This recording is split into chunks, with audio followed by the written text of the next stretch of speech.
Welcome back to the deep dive, everybody. So you're ready to pack on some serious muscle, huh? Seems like it. You send us Optimum Anabolics workout bonus.pdf straight from grow-muscle-now.com. Looks intense. Definitely looks like they mean business. And that's exactly why we're here today, right? To break down this bonus workout program, see what it's all about, really get to the core of it all for you. Yep. Peel back the layers and see what makes this thing tick. First thing that jumps out at me, and I think you'll notice this too when you first open this thing, the author, they make it very clear this isn't some magic bullet standalone workout. Right off the bat, they're saying, hold on, this is bonus. Yeah, It's designed to work within their full Optimum Anabolics program. exactly. Like, don't even think about jumping into these workouts without the full picture. They're not messing around. Uh, They really want you to understand that muscle growth, it's way bigger than just hitting the gym. 100%. It's a whole lifestyle approach. So while we're diving into this workout bonus, we got to remember, for the best results, the author is saying it's all about integrating this with the larger Optimum Anabolics program. Right. Think of this workout as like one piece of a bigger puzzle. Perfect analogy. Now, before you even think about picking up a dumbbell, there are some, well, let's call them prerequisites. Yeah, and they're not kidding around with these either. They really emphasize the importance of knowing where you stand with your training before diving in. Right, it's not one size fits all. So let's say you're already pretty hardcore, hitting the gym 3, maybe 4 days a week for a good chunk of time, like over 2 months. Yeah, if that's you, they actually recommend taking a full week off before you even start this program. I know, right? Sounds crazy. If you're all about gains, taking a week off feels like the opposite of what you want to do. But there's a method to their madness. It's all about giving your body a chance to reset and become more responsive to the demands of this program. Makes sense. Like if you're constantly pushing, your body might not be primed to benefit from a new training stimulus. Exactly. So that week off, it acts like a deload, letting your body recover, down-regulate that accumulated fatigue. And the theory is it makes you more sensitive to the anabolic signals when you hit the progressive load phase that comes after. Okay, I'm starting to see the logic here. So what about the folks who are newer to the whole bodybuilding scene or maybe coming back after a good break, say 6 weeks or more? Well, for them, they've got a different on-ramp. They suggest a 2-week pre-program workout. Ah, ease into it a bit. Right, 5 days a week, hitting 4 sets of 12 reps for each exercise. What's interesting here is they emphasize strict form and a moderate intensity level.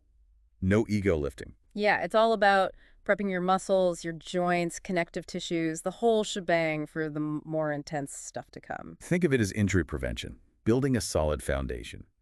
And they lay it all out for you, even provide specific supersets for each day of those 2 weeks.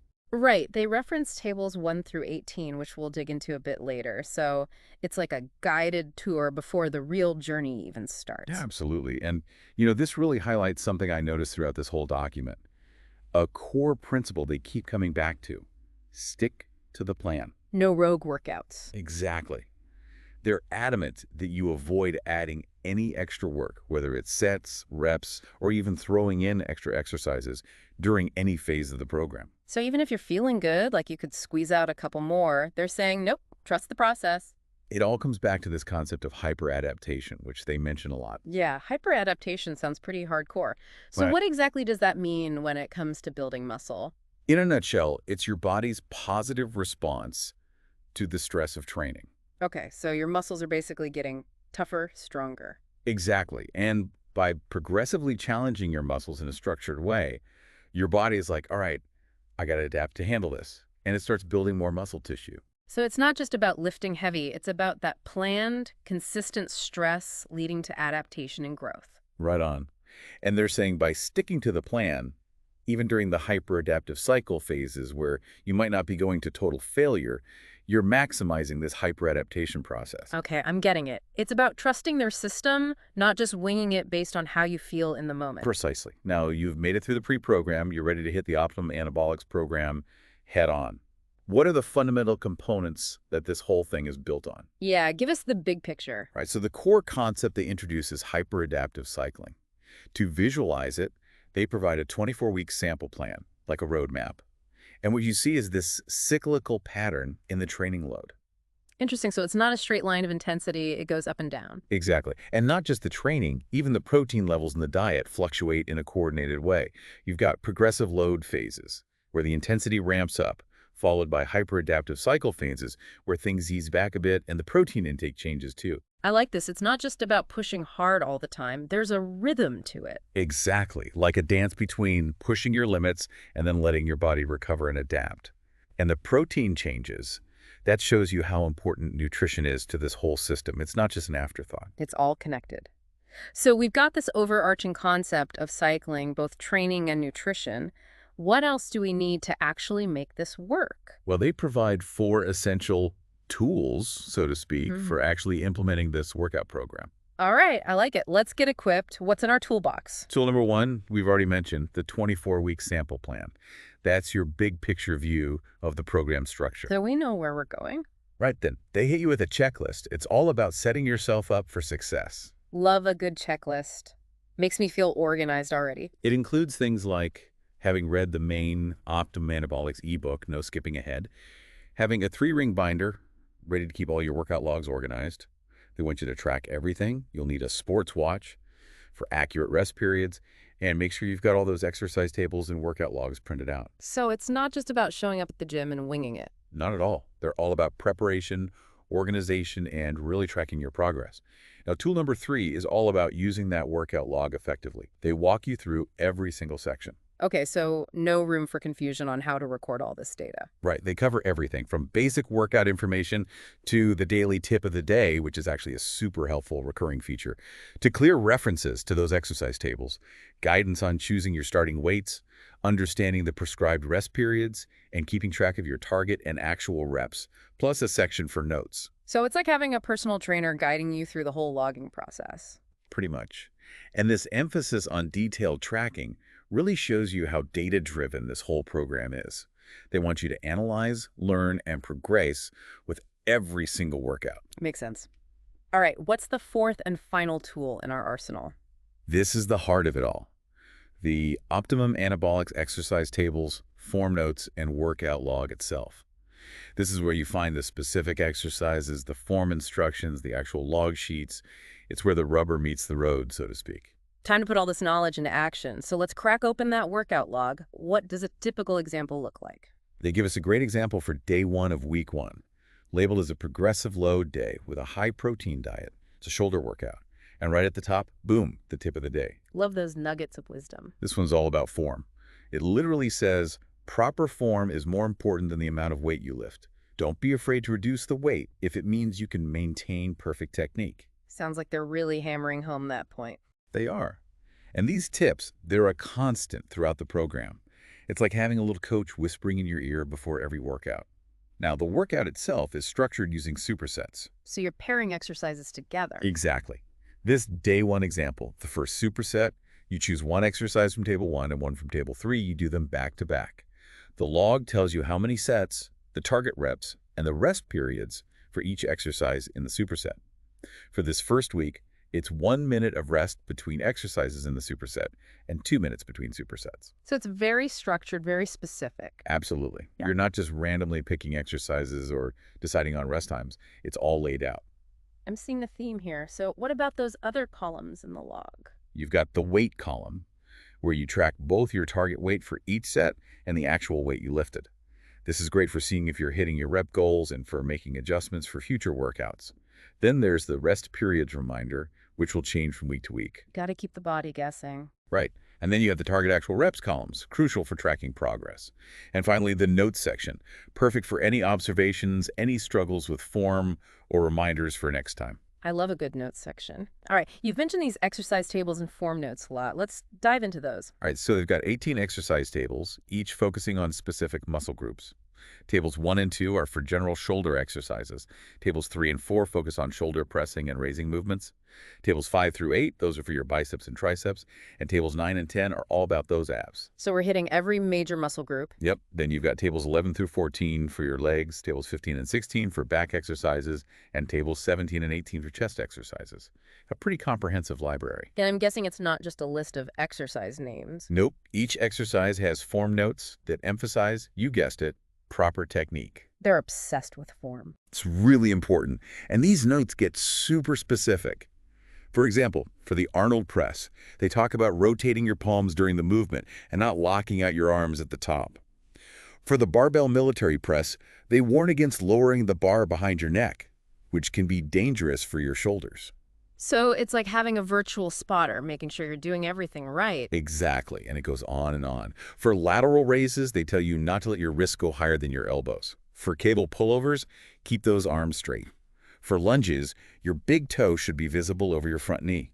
Sounds like they've thought of everything. Oh, there's more. For squats, thighs parallel to the floor, no deeper, and don't lock out your knees at the top.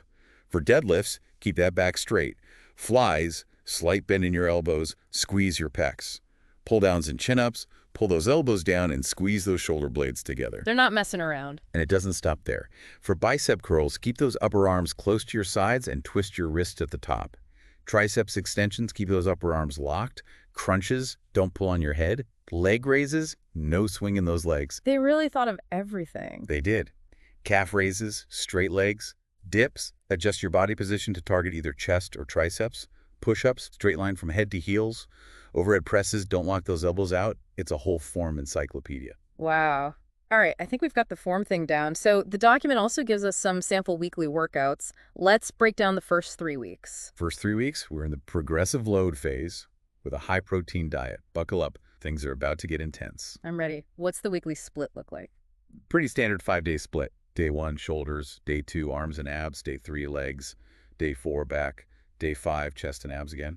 Solid, classic bodybuilding split. And how does the intensity ramp up over these 3 weeks? So week 1, you're doing 3 working sets for each exercise with a 12, 10, 8 rep scheme. Rest is 1 minute between exercises in the superset and 2 minutes between supersets. Week 2, we bump it up to 4 working sets, a 12, 10, 8, 8 rep scheme. Rest between supersets drops to 90 seconds. Things are heating up. Week 3, we hit 5 working sets, a 12, 10, 8, 8, 15 rep scheme. Rest gets even shorter, 30 seconds between exercises and 1 minute between supersets. Whoa, that's a serious jump in volume. It's progressive overload in action. They're systematically increasing the demands to force your body to adapt and grow. I'm feeling sore just thinking about it. And the exercise tables, do those change each week? They don't list out every single table for each week, but they tell you which tables to refer to for each superset. So for example, day 1, week 1, that shoulder workout. The first superset comes from tables 1 and 3, the second superset uses tables 2 and 4, and so on. It's very structured. Okay, so it's not just about the exercises themselves, it's about how you combine them. Precisely. It's all part of the plan. And what about those tips of the day?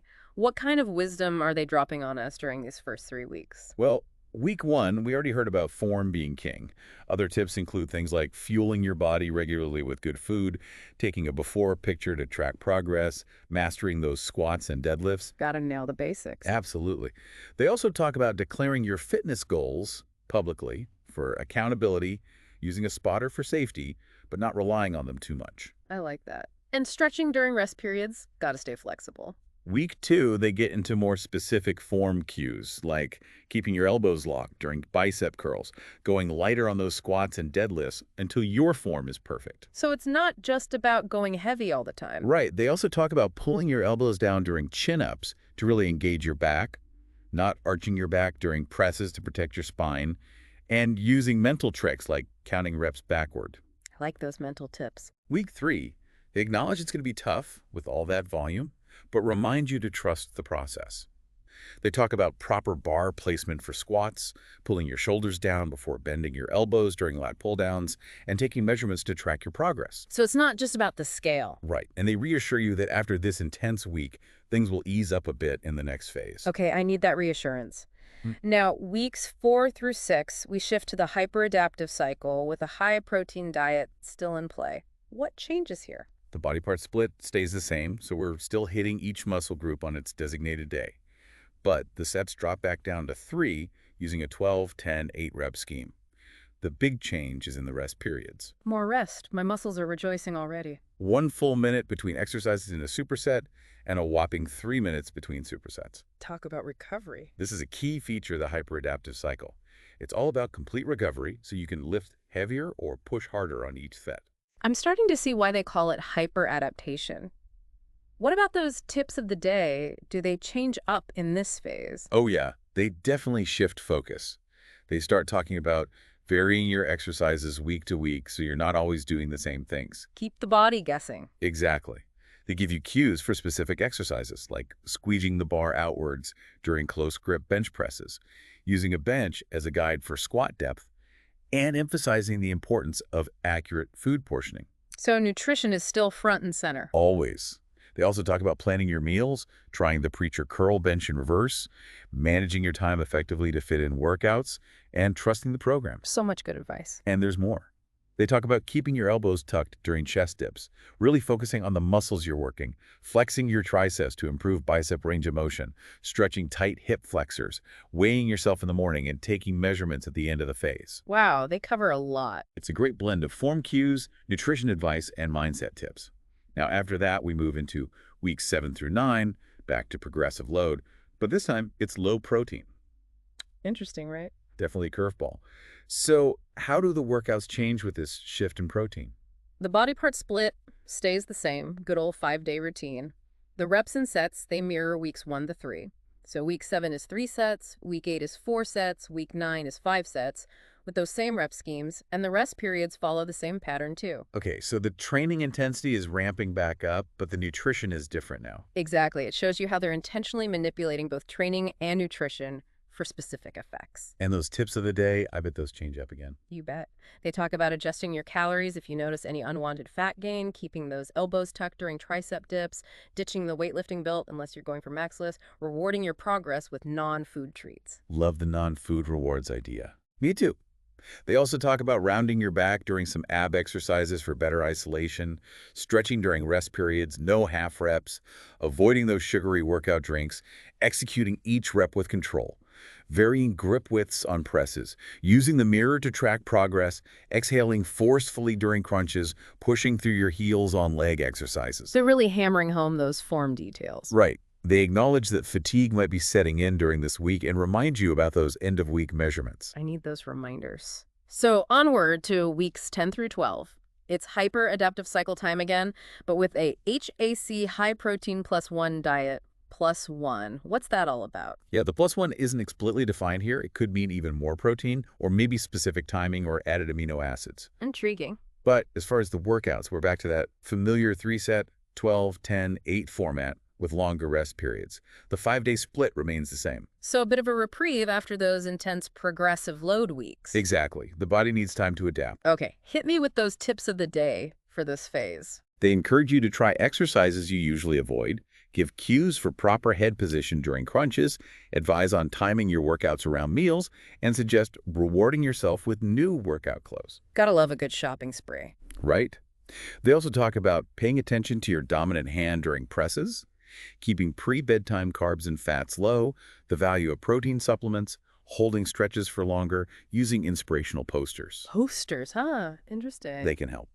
They also advise against swinging during leg raises, ditching sugary drinks, proper shoulder position for tricep pushdowns, resting when you're sick, avoiding adding extra exercises, and of course, more measurements. They love those measurements. So finally, weeks 13 through 15, back to progressive load with high protein. I'm starting to see the pattern here. It's all about that cyclical approach. And just like before, the workouts mirror those earlier progressive load phases, increasing sets and reps, decreasing rest. 5-day split stays the same. All right, bring on those final tips. What do they have for us in these last few weeks? They talk about finding a good workout partner for motivation and accountability, using a dumbbell on your chest for added resistance during ab exercises, wearing good shoes, squeezing your shoulder blades during rows, planning your meals, reaffirming your commitment to your goals, using visualization, working out even when you don't feel like it. Solid advice. Right.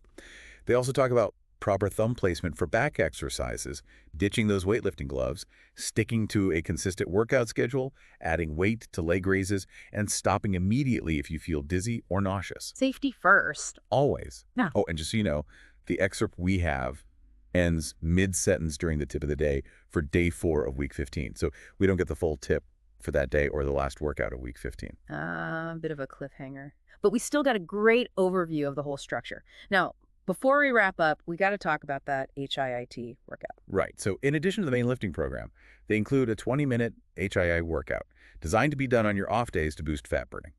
It's a pretty simple structure. Warm up, wind sprints, cool down. Okay, I'm intrigued by those wind sprints. What's that all about? Well, they define wind sprints as any activity that gets you seriously winded. regardless of your fitness level. So it's relative to your current ability. Exactly. For someone really fit, it might be an all-out sprint.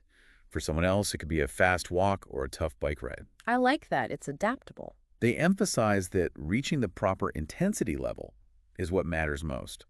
For the warm-up, they suggest things like easy cycling, jump rope, or treadmill walking, all at a moderate intensity where you can hold conversation. Okay, getting the blood flowing. Then for those wind sprints, you want to be at a much higher intensity where you're really pushing yourself and need to catch your breath. Sounds intense. It is. You do 30 seconds of that high intensity, followed by 30 seconds of active recovery, like walking or light jogging. So it's intervals. Yep, 10 intervals in total. Then for the cool down, you can choose from the warm-up exercises, again, just at a lower intensity. All right, I think I could handle that. They even encourage you to get creative with the exercises, referencing page 60 of the main manual for ideas. But they really hammer home the importance of hitting that high-intensity level during those wind sprints. So it's all about effort, not necessarily the specific exercises themselves. Precisely. All right, so there you have it, folks, a deep dive into the Optimum Anabolics workout bonus. Let's recap those key takeaways for you. Hit us with the highlights. First and foremost, this workout is designed to be a part of a bigger system, the complete Optimum Anabolics program. Don't try to go rogue with just this bonus material. Right, context is key. We saw that structured cyclical approach to training with the progressive load and hyperadaptive cycle phases. And the diet, especially protein, is intentionally manipulated too. It's all connected. It's a whole system, a philosophy almost. And let's not forget that crazy emphasis on proper form. They really want you to do those exercises correctly, both for effectiveness and safety. Those specific sets, reps, and rest periods, they show you how programmed this whole thing is. No room for freelancing here. And then, of course, you've got that HIE workout for your off days, a little extra push for fat burning. Love a good bonus. Right. Now, as the author keeps reminding us, don't try to piece this together without the full Optimum Anabolics program. It's meant to be a part of a bigger whole. Wise words. So for you listening, think about it. How does this structured cyclical approach compare to what you've tried before? Does it resonate with you? And here's a final question to ponder. What single principle from this deep dive, maybe that focus on form, the cycling of training lows, or the emphasis on diet, do you think could have the biggest impact on your fitness journey? What else do you want to know about the Optimum Anabolics program as a whole? There's definitely more to uncover. That's it for this deep dive, folks. Stay tuned, keep those questions coming, and we'll see you next time.